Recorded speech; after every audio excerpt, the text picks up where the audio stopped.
Facebook. So here we are. It's day 5 now of the 5-day focus on sensible self-care. And everything that we've done so far has really been about boundaries. Managing your schedule in a way that makes your schedule work for you instead of you working for it, you working for yourself instead of really kind of looking after your clients more than looking after yourself. We talked about money and rates and making sure that you get paid. That's a boundaries thing, being able to stand on your expertise and your time, and you need to be compensated properly for that. We talked about taking time off. Also, super important boundary thing about making space and time for yourself. And we talked about a movement, having a movement practice and making time and honoring yourself and your need for movement, whether you're a movement teacher or not.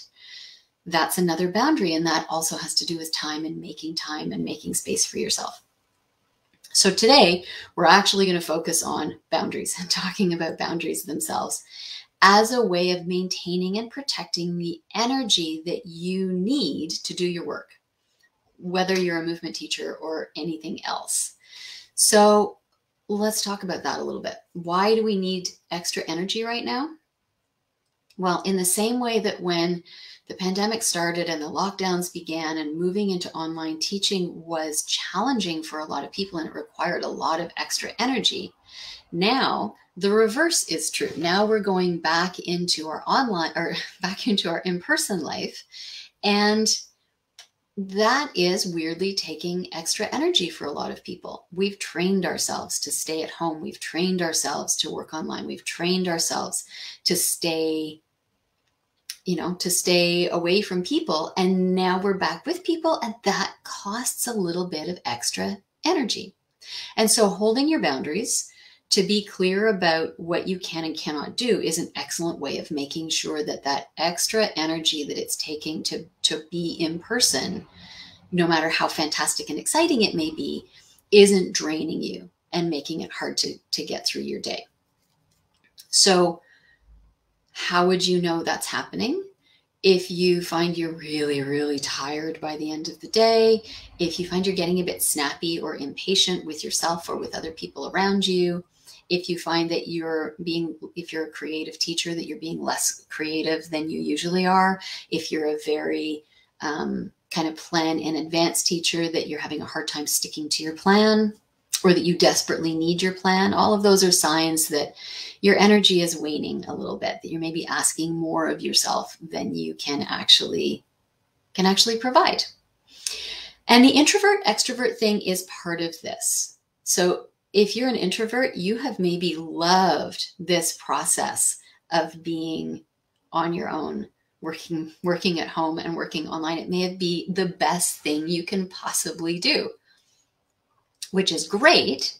But now if you have clients who really want to be back in person, or you work at a studio that's asking you to come back in person, that's costing you more, not only as an adjustment to going back in person, but it's also costing you more because it's not kind of how your brain actually works. So you just need to be clear that even if you had, many years of working in person, it's going to be a little more difficult to get your brain past not only what you've trained it to do for the last year and a half, but that you're kind of going back to, oh, I'm taking my introvert self into an extrovert world. And even for I am totally an extrovert, but I have found going back to in-person teaching is a little tiring. And so I've taken some steps to try and navigate that. And I started with keeping my hours a little bit shorter. I make sure that I'm making use of the 15 minutes in between clients that I have for cleaning and airing everything out as also a time to, while I'm waiting for the cleaning stuff to take effect, to just take a few breaths, not to immediately hop onto social media, but to just be quiet and alone and making a little bit of time and space for myself.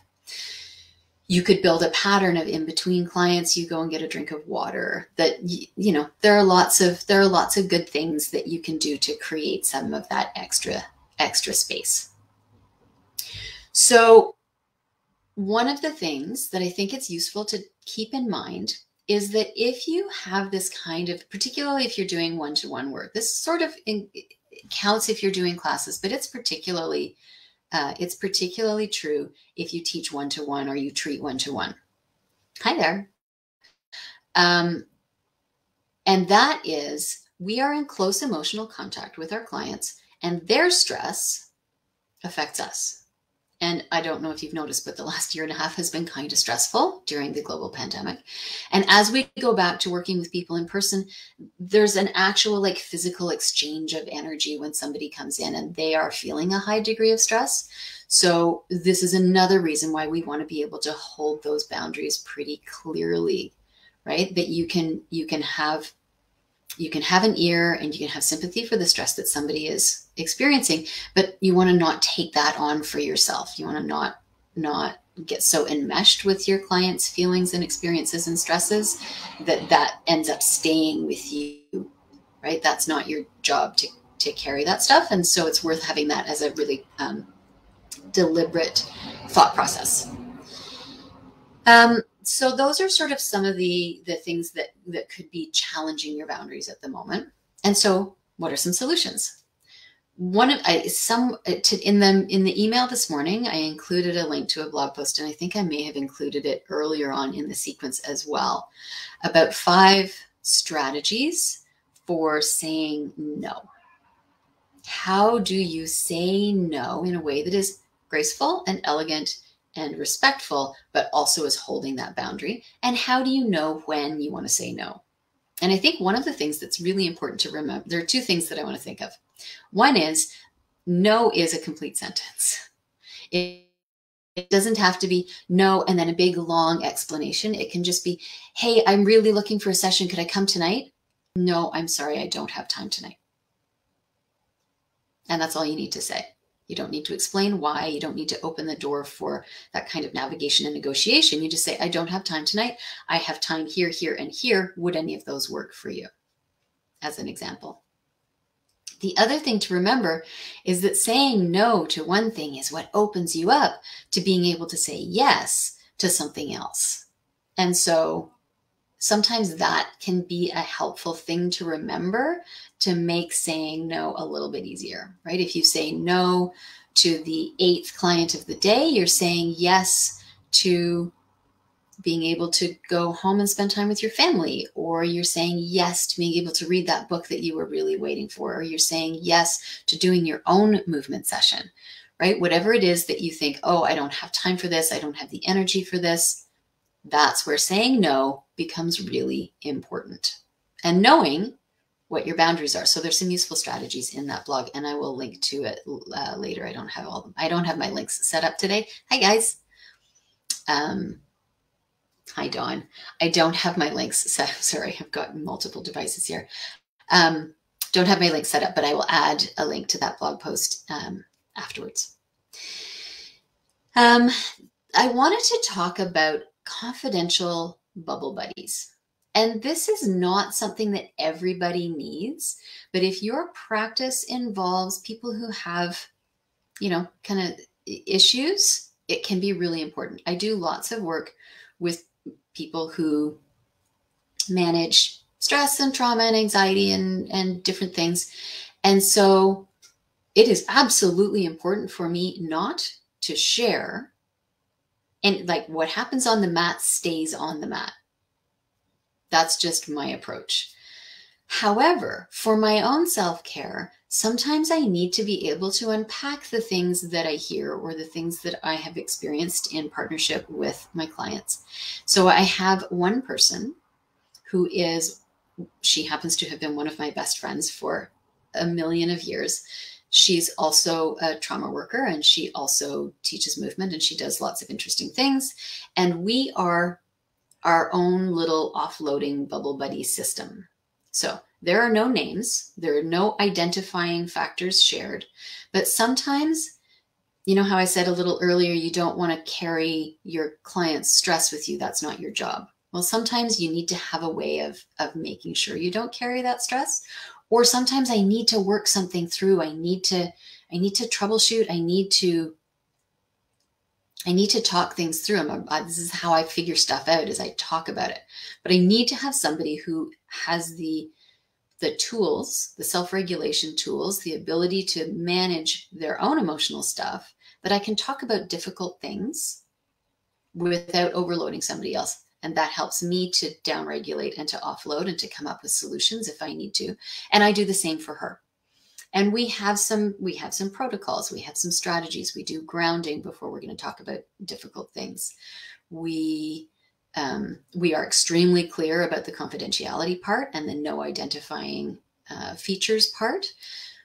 But this can be an incredibly important tool for you as a teacher or as a body worker, in that not carrying stuff along, in that keeping your boundaries clear, that this is a difficult topic, this is a difficult thing that I heard about today, or that I think is impacting how my client is moving.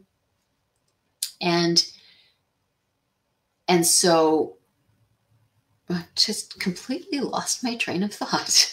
Anyway, it's really helpful. If you have somebody in your life like that, this is a formal arrangement, right? This is not just part of casual conversation. When we are going to have one of these conversations, there's a starting point. I would like to invoke the bubble.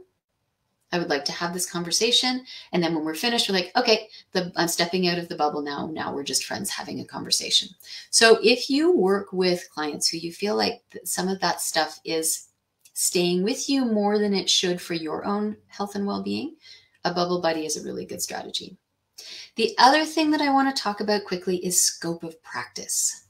So yes, I work with people who have stuff, but their stuff is not my job. I'm not a therapist. I'm a movement teacher.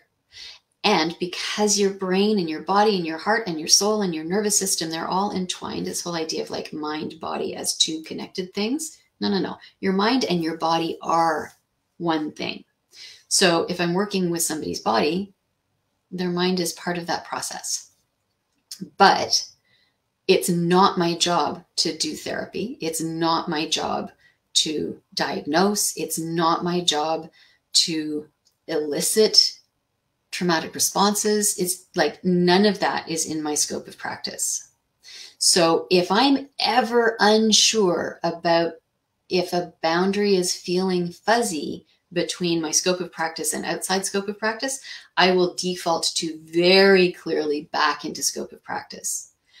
And depending on who I'm working with, I might be really clear about that and say, hey, you know what, this conversation, it feels like this is moving away from our movement session, and I'd like to step back. So let's go and see how it feels to get on the reformer, do a plank, do, whatever it is that we're going to do as a movement thing. If I feel like that degree of overtness isn't going to be appropriate, then I'll do a quieter segue back into the movement. But again, if you're not sure, if you're feeling like a lot of energy is being consumed in a session, in particular sessions or with particular clients, look at your scope of practice. Are you getting pulled out of scope of practice into something you don't have the tools to do? And when we have long-term clients and long-term,